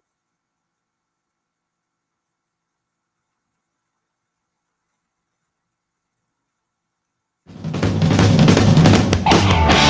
Devil's Advocates may not agree on much, but funny is funny. Devil's Advocates radio show. James Santel, former U.S. attorney, our friend, sticking around for a segment. Thank you, Jim. Before the break, talking about Judge Karen Henderson, the D.C. Court of Appeals, perhaps wondering if she could write her own opinion bring it back, throw something back to Chutkan, suggesting perhaps the actions could be considered official acts as president. What do you think the odds are of this, Jim? It's entirely possible. So the procedure here is you've got 3 judges, and it's fairly clear from the comments and the questions during the course of the oral argument that none of them is buying into this theory. Even Judge Henderson said something like it's paradoxical to say that there's a constitutional duty to take care that the laws be faithfully executed, and then also you can go out and violate the criminal law. So I think she's going to write an opinion, if she does decide to concur, that is, again, supporting the ultimate judgment. But she could, if she doesn't join the opinion of the other 2, she could write in concurrence, agreeing with them, but on a different basis. And she was asking some procedural questions, as do all appellate court judges, about the consequences of this. My sense is that you'll get either a 2-1, that's probably remote, but probably a 3-0, and maybe, Dom, as you're indicating, Judge Henderson will write separately to support the judgment, but find it maybe on a different basis. Although, once again, she was pretty clear during the course of the oral argument that even she was not buying into what Donald Trump and his attorneys were attempting to sell on that day. Jim, you're probably very aware we're right in the middle of a presidential campaign now, right? And Donald Trump, apparently these indictments make him irresistible to the MAGA Republican base. I don't understand it, Jim, but I'm not a MAGA Republican. But those that are apparently are picking this guy. And when he goes into court with E. Jean Carroll for no apparent reason, well, of course, the reason is because then the cameras flock him. Then he has a media opportunity. And strangely, I don't think this guy truly feels like there is any bad press, because he continues to steal the attention of the American people. So again, we contrast Joe Biden delivering bridges and bringing home the bacon in the state of Wisconsin today. And this guy is going to face down a second defamation trial against a woman he's already credibly been, civilly found raped a woman. Mm-hmm. And this is the association he goes back to over and over again. And, oh yeah, by the way, he's defaming her in real time during the trial. So I don't get it, Jim. This could be a monstrous financial ruling if the jury says $1 billion. Kaplan will probably knock that down. Would they not? Would the judge not knock that down to some realistic figure? It could do that. Again, the jury should be, I hesitate to say temperate, but at least balanced in rendering a punitive judgment amount here. But you're absolutely right, Mike. So what's really going on here is even today gives Donald Trump more fodder out there in the world beyond the courtroom. Why? Because he can come back and say Lewis Kaplan, again, no relationship to the attorney who's representing E. Jean Carroll. Lewis Kaplan cuts him off when he begins to talk once again about his intent and those kinds of things, even in a relatively scripted understanding with counsel about what he can and cannot say. Why? So he will now go out there and say, yep, once again, I'm in court and the judge didn't let me testify. That is not the case. That is simply not the case. There's a thing called relevance. And again, we're focused upon, as you just indicated, the monetary part of this. The judge gave him his opportunity. His attorney asks some badly worded questions. He responds in a way that's kind of irrelevant too. And the judge says, we're done with this. Roberta Kaplan then comes back, and she is equally brief because she recognizes there's nothing here to say. And again, Donald Trump may well say, gee, even E. Jean Carroll's attorney had nothing to question me on. All of that is a misrepresentation of what goes on. And you know what it depends upon? It depends fundamentally. It is horrible to say, on the lack of understanding of at least his portion of the American public about what's really going on here. Judges don't just cut people off for no reason. They decide on evidence, and when people don't understand that, they can buy into the crazy that Donald Trump then describes his trial as. That's the problem here. People, he depends upon them not understanding what's going on. Folks, he is James Santel. You're listening to the Devil's Advocates. I know you're always a gracious guy, but let's talk for just a moment about Trump's counsel, Alina Habba. And Jim, the look says it. I wish the people on the radio could hear your look. But Alina Habba, well, she is of questionable credentials as a lawyer. Let's just say, I'll be gracious for you, Jim. But here's something interesting. She claimed she had COVID last week and then went to a Trump party that night. And it is my understanding that the judge in this case may sanction her over her misrepresentations to the court.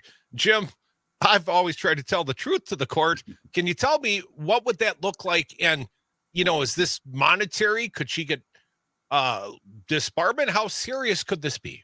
Yes, yes, and yes. So you might think, well, gee, that's unrelated to the substance of the trial. The judge has no jurisdiction. Just the opposite.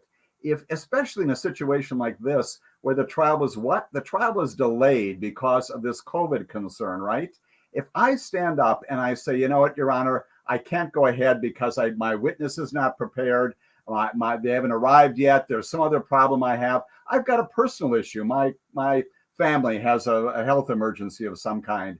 And I make that representation as an officer of the court, and it has an impact upon the trial. And it turns out that what I have said is not true.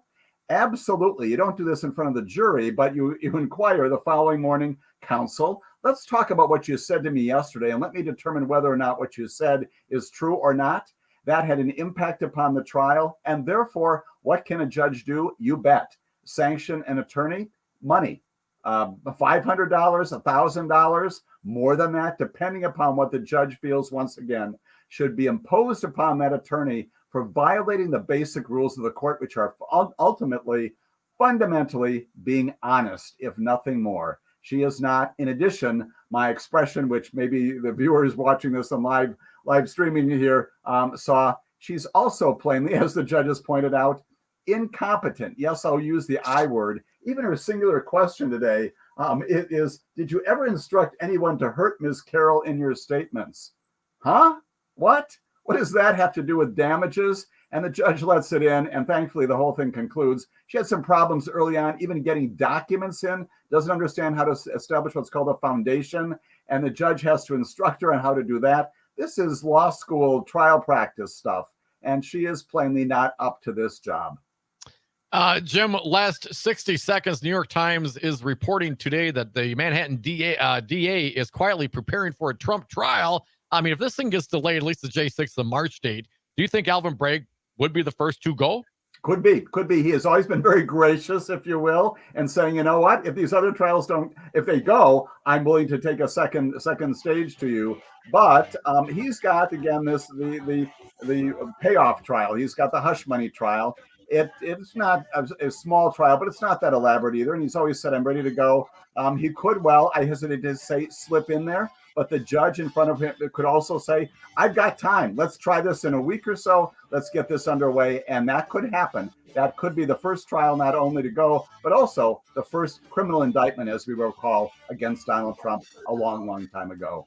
And you, counselor, will be invited back to describe the testimony given that the former president raw dogged a porn star.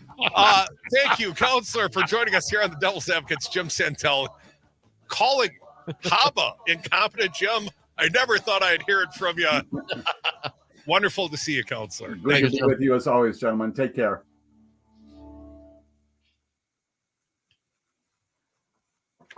Thank you again, Jim. We really appreciate having you on. Absolutely good to be with you, Nate, and we'll see you next time, all right? See you, Jim. Jim, sorry to do that to you at the end. No, it's good. It's just in my nature to be a little impish. We like imps. We like impishness, whatever that is. So good. We'll see you next time, gentlemen. Take care. All right. Have a good night. Thanks, Jimmy. Needs to know. The president of the Universities of Wisconsin says it will take years and more federal money to get the UW system back in the black. President Jay Rothman told a WisPolitics gathering in Milwaukee yesterday that campuses are still spending more money than they take in. Rothman did not rule out more layoffs or furloughs. He says he hopes to eliminate campus deficits by 2028.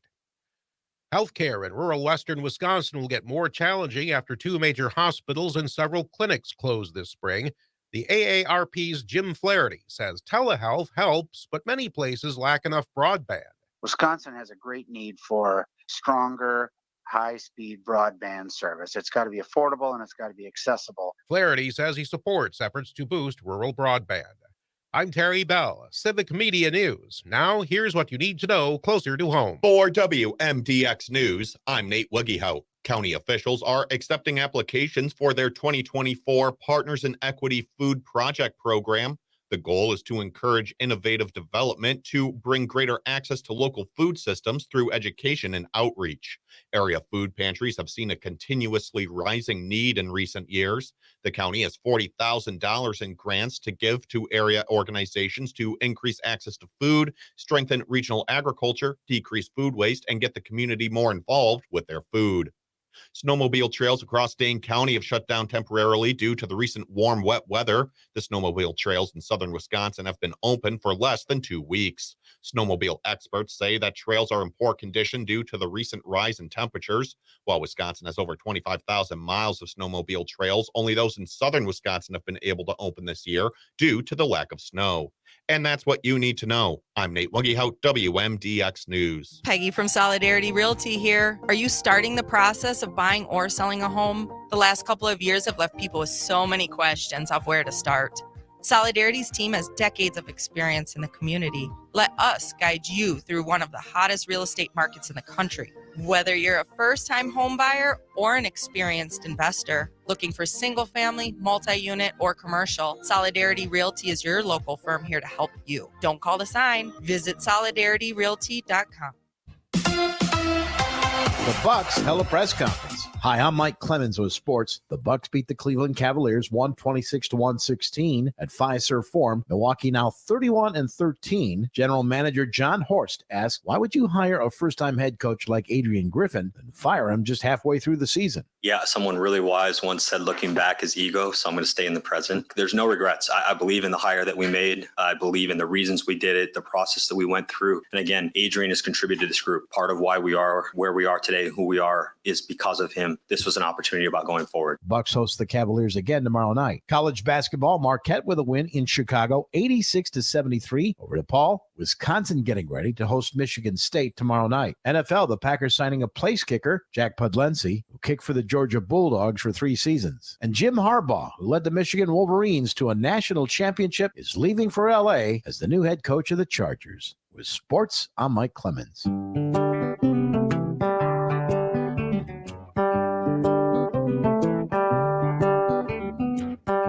I'm meteorologist Mace Michaels. Tonight, a cloudy sky, patchy drizzle or freezing mist in foggy areas, and a dense fog advisory with lows in the low 30s. Tomorrow, clouds, fog, and some drizzle, highs upper 30s. Friday, little change, drizzle, a cloudy sky, some foggy areas, and highs to the upper 30s. Currently 35 degrees. Every business seeks an advantage, whether it's having the best location, hiring top talent, or spotting trends before they happen. And now, the United States Postal Service can give your business a new advantage. Introducing USPS Ground Advantage. Reliable and affordable 2 to 5 day package shipping. It's the advantage you need at the price you want. Get the Ground Advantage at USPS.com/advantage. The United States Postal Service, delivering for America. We're not sure what's better, a win at Camp Randall Stadium or just hanging out at the farmer's market. This is Mad Radio 92.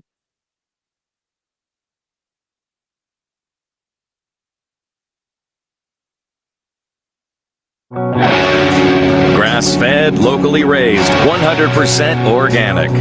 The Devil's Advocates.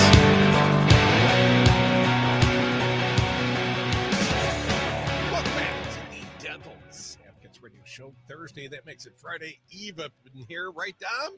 Come I on. know you love living for the weekends. We'll air some grievances, but Jim Santel is not one of them. Thank you to our good friend, the fine host of the Saturday morning 9 to 11 slot.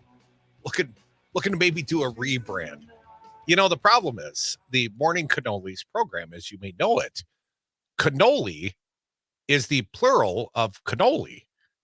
So calling it the Morning Cannolis is grammatically incorrect and has bothered many of the fine, intelligent people that listen to Jim's show. And he's such a gracious and nice guy.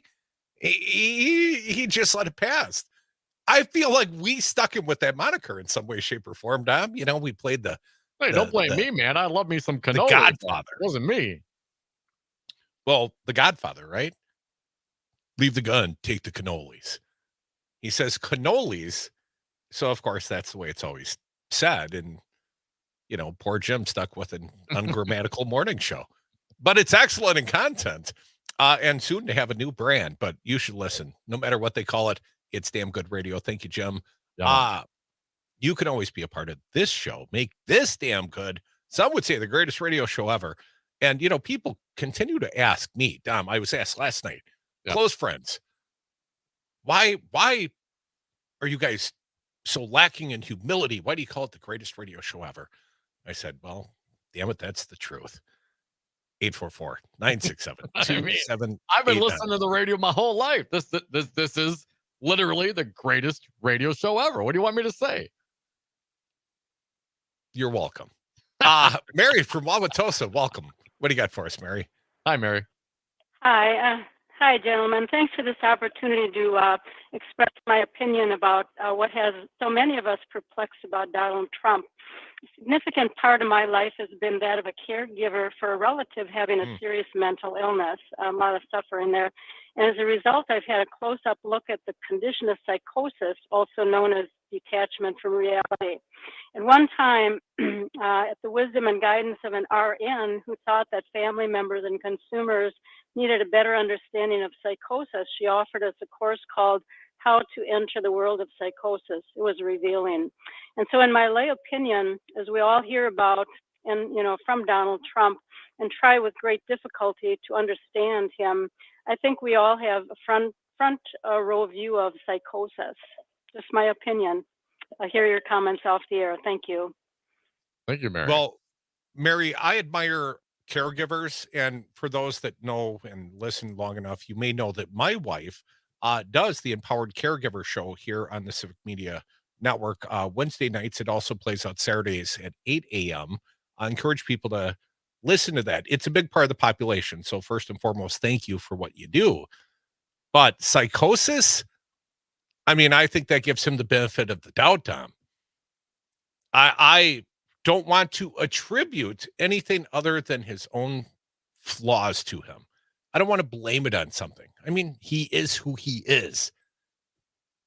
And the clinicians can argue over what you call it, but I don't want to somehow diminish it or someone else's condition by saying, oh, that guy's got the same thing Donald Trump has.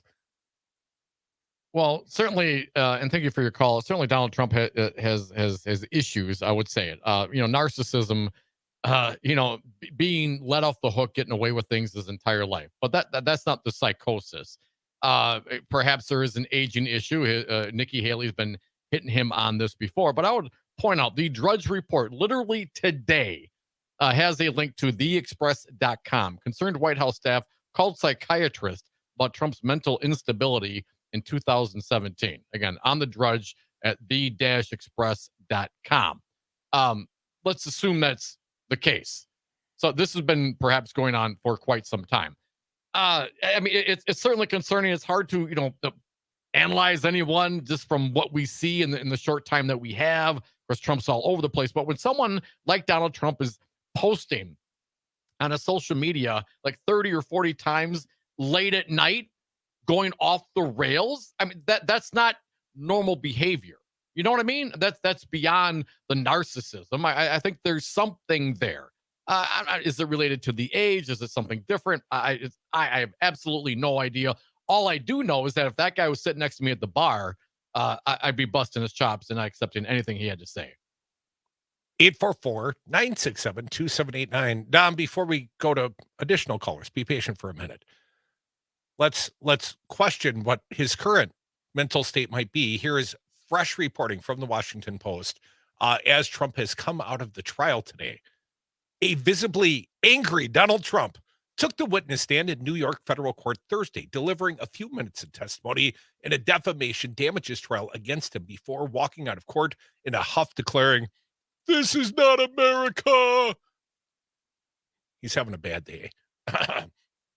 The former president's much anticipated testimony in a civil trial brought by writer E. Jean Carroll for defaming her did not offer much in the way of evidence, but the frontrunner for the GOP presidential nomination complained bitterly before and after testifying that the judge was being unfair to him. Unfair. This guy's the biggest snowflake in the history of America. Yeah, I mean, because being held responsible to someone who's never been held responsible can seem like persecution. To everybody else, it's just the way of the world, man. The trial is meant to determine what, if any, damages he owes. We know that part. The first one is $5 billion. I think it could be. Here's the over under 50. I've got a bigger number than that. I think it's going to be over 50. I'm going to use as the over under the prior judgment against Rudy Giuliani, $148 million. That was a defamation suit, was it not? Ooh. I'm going to say $148 million. This thing's all right. I'm taking the under. I'm taking the under. Coming on the heels of a resounding win in New Hampshire's primary this week, Thursday's courthouse hearing highlighted the degree to which his legal troubles seem to have boosted, not hampered, his appeal to Republican voters. CJ's out there thinking, this is my guy. Faming race rapist, my guy. These are all the characters I look for in leadership. 91 indictments. I love him more. Trump also faces 4 separate criminal trials. He has denied wrongdoing in all cases. And U.S. District Judge Louis A. Kaplan had repeatedly warned Trump lawyer Alina Habba that if the former president testified, the number of topics he could discuss would be severely limited, based in part on the rules of evidence. We talked about that with Jim Santel. I want to know everything he's going to say before he gets on the stand, Kaplan said sternly, as the lawyers discussed the boundary lines of Trump's testimony. That's always a guy who's, he's always, yeah. he likes boundaries, right, Tom? Uh-huh. Like I do. I like to be restrained. Give me some guardrails. The former president muttered loud enough for some observers in the courtroom to hear, I never met her. I've never seen her before. Trump said from the defense table, noting that he didn't attend the first trial. Those comments immediately earned the judge's wrath. Mr. Trump, please keep your voice down, the judge scolded him. Trump didn't heed the warning, and Kaplan reprimanded him again quickly, saying, I'm sorry, Mr. Trump, you're interrupting these proceedings by talking loudly while your attorney is talking, and that is not permitted. I don't think Trump's having a good day. This psychosis, it might really be kicking his ass right about now. 844-967-2789. There's a little bit here as well. This one from the Mediaite, and I'm going to give you some warning right now, parents. If your children are in the car, give them the earmuffs. Here's what is being reported. Following a brief recess, Judge Louis Kaplan asked Trump's attorney, Alina Habba, if she had any more witnesses to call the stand. When Habba responded that the former president intended to testify, Kaplan interrupted her to make a statement. Quote, I have a few things to say. There was a trial last year about the truth or falsity of Ms. Carroll's claims. Mr. Trump was listed as a witness but did not testify. The jury found for Ms. Carroll. There are no do-overs. It's called issue preclusion or collateral estoppel, Kaplan informed the jury, according to journalist Matthew Russell. Kaplan added, and here's the earmuffs. The jury found that Mr. Trump inserted his fingers into her vagina. This is the judge. And that Ms. Carroll did not make up her claim. And that Mr. Trump's June 11th and June 22nd statements were defamatory. Now, Mr. Trump may not make any argument against this. That's how he was introduced to the jury on his way to testify in his defense, quote unquote. From the Washington Post, when Habba told Kaplan that Trump had denied the sexual assault, Trump said angrily, still do. Maybe 148 million is really close. I mean, come on. And the guy's going to continue million to over under. He's still doing it. He's still doing it like to this day yesterday. He's still doing it. And he's say, a 50 million, 100 million. He's still going to do it. Then what? A billion? At what point does the guy shut his mouth? Unbelievable. The former president muttered to himself at one point as he stood in the well of the court. Trump could be heard complaining bitterly to his lawyer, saying, you shouldn't be able to do this. This is a separate trial. I don't even know what that means. When in time, it was time to stop reviewing matters with the judge and start testifying, Trump lumbered slowly to the witness stand, walking past the 9-member jury without looking at them. He raised his right hand, swore to tell the truth. You Yeah, right. swear to tell the truth. I know it's hard for me to say, and quickly angered the judge again. Why? By lying? But let's read what the Post reports. Though Kaplan had warned Trump and his lawyers to keep his answers brief, Trump said he denied Carol's accusation when she first made them because I just wanted to defend myself, my family, and frankly, the presidency. Kaplan immediately ordered that statement stricken from the official record of the trial. Trump was briefly cross-examined, as noted by our pal, James Santel, by Carol's attorney, Roberta Kaplan, but had his total time on the witness stand done within 5 minutes. 5 minutes. This is not America. A phrase he repeated, getting louder and louder, Trump, as he walked out of the room, flanked by his lawyers. It's not America. 844-967-2789. Jennifer from Madison, Wisconsin. You are next. Welcome, Jennifer. What do you got for us? Oh, hi. I just have a comment about Trump's bloody hands that he was showing the other day after he came out of the courtroom. Do you remember? He has apparently lesions on his hands. I saw the pictures, the close-ups on Talking Point Memo, and he has some sort of bloody lesions on his hands. Well, you know, I've heard things like, oh, he has syphilis because he slept with a, you know, whatever. Anyway, but that's not what I think it is. So here's my theory, and I haven't heard it anywhere else. I think he got mad, threw a little fit, cut his hands, and then thought, well, gee, I have all of these evangelicals that are really thinking I'm the savior, and I could pretend this was the stigmata. Don't you think? I mean, there's all those funny, like, you know, where he thinks he's the new Jesus. So that's my theory. Well, that's a better theory from the personal point of view. I would rather be the second coming of Christ than the guy with syphilis. You know, that's just a better narrative from my point of view. He might actually, yeah, he could be both, but you know, and you know, in reference to how crazy he is, just listen to Mary Trump.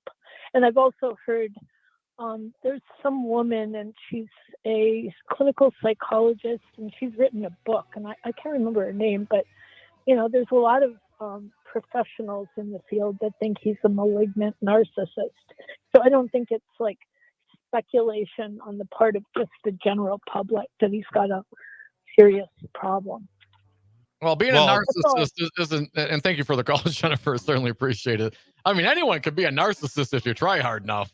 But if you have some other mental issues that perhaps you cannot control, that's really the question. But we certainly appreciate you listening and hanging out with us. And I would just question, Jennifer, don't we, the American people, don't all of us, don't we have the problem? You know, because this guy's trying to be the president again. Come back, one last segment for your phone calls, 844-967-2789. The Devil's Advocates rolling through a Thursday happier happy hour.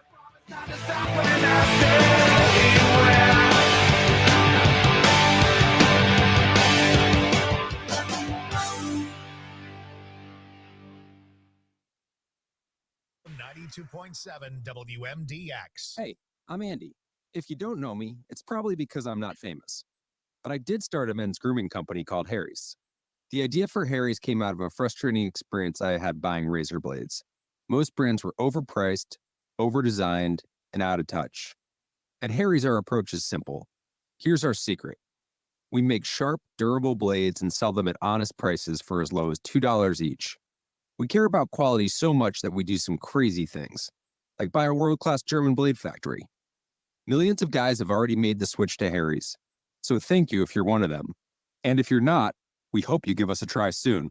Harry's is available online and in-store at a retailer near you. Get a $13 trial set for just $3 at harrys.com/quality. That's harrys.com/quality. Or check us out at your local Costco for a price you can't find anywhere else. Just look for the Chrome Razor with 13 blade refills at your local Costco. You can't miss it. Exclusive to Costco.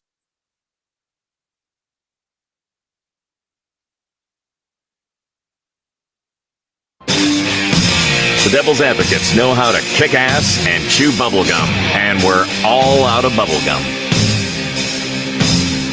Yeah, thank you for listening to the Devil's Advocates Radio Show, our last segment of the day. So if you want to shout at the devil, do so right now at 844-967-2789. Stick around. The Maggie Dawn Show coming up next. Well, you stole my thunder. I thought I had a cool way of introducing Maggie's show, but now it's not worth repeating. She is a good friend, and I enjoyed her company immensely last night. I awesome. Get very possessive of Maggie's company because I don't get to hang out with her. She's a Milwaukeeite. Yep, She lives in see Milwaukee. Maggie a with lot more you. than you. I know, I'm jealous. So very cool to hang out with Maggie and Catherine and my wife, and Casper came down as well. Always good to see him. 844-967-2789. You can be welcomed here on the Devil's Advocates. Shout at us. Give us a call. Let's go to the phones. John from Boaz. How you doing, John? Hey, John. Hi. This is the greatest radio show ever, and you guys are you're doing it right now because you're making this airwaves. And Mike, can I be respectful asking you be nothing without your little buddy, Dom? I know, most days he does have to carry me. I'm like Gilligan over here, man. John dropped the mic. What you know, you are much better natured on the radio than in real life. I'll just say that. That's not true. That's not true. 967-2789. Just as ranty, but the friendly, happy Dom I only see on the radio. That's so the FCC requirement, man. I have to be. I can't say what I really want to say. Filter. Earmuffs. Jack from Merrimack. Welcome back to the show. What do you got for us, Jack? Hi, Jack. First of all, if you or I, or let's say the Waukesha parade murderer, were to make the kinds of crazy things that Trump is saying in court, they'd be shut into a glass soundproof cage. Oh, that's what they actually did with this guy. So why don't they do it with Trump? That's the first thing. Second thing is about Terry Lake. I'm going to make you an offer you can't refuse. And if it quacks like a bribe and it walks like a bribe, then it is a bribe. And finally, my grievance for the day: don't call it in Wisconsin a bipartisan infrastructure bill, because not one single Wisconsin Republican voted for it. Not only that, Jack, not one single Republican voted for the Infrastructure Act, period. Not just Wisconsin. Like no Republicans voted for it, Jack. No, that's not true. This bipartisan bill was a bipartisan bill. There were two infrastructure bills that passed. This one that was being touted today was a bipartisan bill, according to the White House, and did have some congressional support. But you make an absolutely perfect point, Jack. Not from any of the Wisconsin Republicans, and certainly not from Ron Johnson. Yeah. Who wants to close the entire Mexican border? Jack, you make an interesting point. Have a great day, buddy. Thanks for listening. I see that Republican Senate leadership is begging the former president not to come wading into this whole Ukraine border bill negotiations. I mean, too late. It's bad enough trying to negotiate with the terrorists from your own party, and I mean Ron Johnson and the Mike Lee factions. But you throw Trump in, man, this deal's going to come apart. He's already out there today, tweeting whatever, truthying out. Mitt Romney was aghast that Donald Trump would want to, hold up some sort of Republican Democratic deal to, address the migration issue here in this country. And Donald Trump, much like his kind of attitude with regards to the economy, I hope it crashes.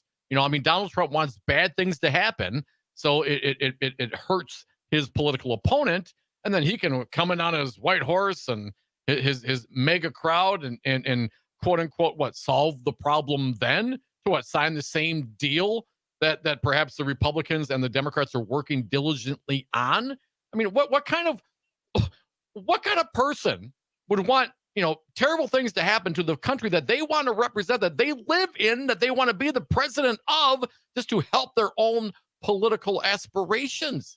I mean, this narcissism, I don't know what you call it. Maybe there's more than that, but damn, I don't want that guy. Why would you want that person? Would you hire that person? You want the person dating a family member? I mean, would you hang out with that person? I don't think you would. Certainly, I would not want Trump dating a family member. I think it's sort of awkward he wants to date his own family members, Tom, but that's a different conversation. But here's one thing my final thought for the day, Dom. It's not just Trump. It is all the MAGA Republicans. Yeah. They have all become his enablers. We just mentioned the fact there wasn't a single Republican of conscience that voted for the bipartisan investment deal. And Joe Biden got some bipartisan stuff done, but not with these Republicans, not with these Wisconsin Republicans. Look it up, man. It's worth a Google. Why do you look at me? I did look it up, but that's why I'm still a little confused. But please continue. I'm not going to deal with it right now. When would be the time? Friday when we air the grievances? You're going to have a grievance? You're going to throw me under the bus? Well, how can you say bipartisan when you just said it's a bipartisan deal, but no Republican voted for it? Well, isn't the definition of bipartisan? No Wisconsin Republican. Okay, I didn't say no Republican voted. I wanted to draw that distinction because you said no Republican voted for it. And I said, yes, indeed they did. Just none of ours. None of the 6 gerrymandered current Republican congressmen from. And we're talking about the Inflation Reduction Act. Is that? I just want to be clear on what bill you're talking about. I believe they were touting the bipartisan infrastructure investment today in Superior, Wisconsin. I believe that was actually what was being touted was the bipartisan bill, but so often it is Republicans that voted against that want to go and claim the credit. Now, again, the president of the United States was in Superior delivering the bacon today, a big old bucket full of money to build a bridge. Well, delivering bacon makes it seem like it's pork, man. We're talking about infrastructure. You got a 60-year-old bridge that's going to be $1 billion to replace. It's not the only bridge in this country. We need to continually do this. It's infrastructure. I don't know if you know, Dom, but when I say something's bacon, that's a compliment. That's positive. I love bacon. Doesn't everybody? They love bacon. Not everybody loves bacon, but I love bacon. Only Republicans would refuse the bacon. They refuse to expand the Medicaid. They refuse to expand. They refuse high-speed rail, broadband internet expansion. Only Republicans hate bacon. We love Jim Santel. Thank you so much, James, for joining us on this show. Tune in Saturday mornings, 9 to 11. I don't know what it's called, but you'll find him there. And tune in to us on Friday. Maggie Dawn is next. We're going to build a bridge from here to there.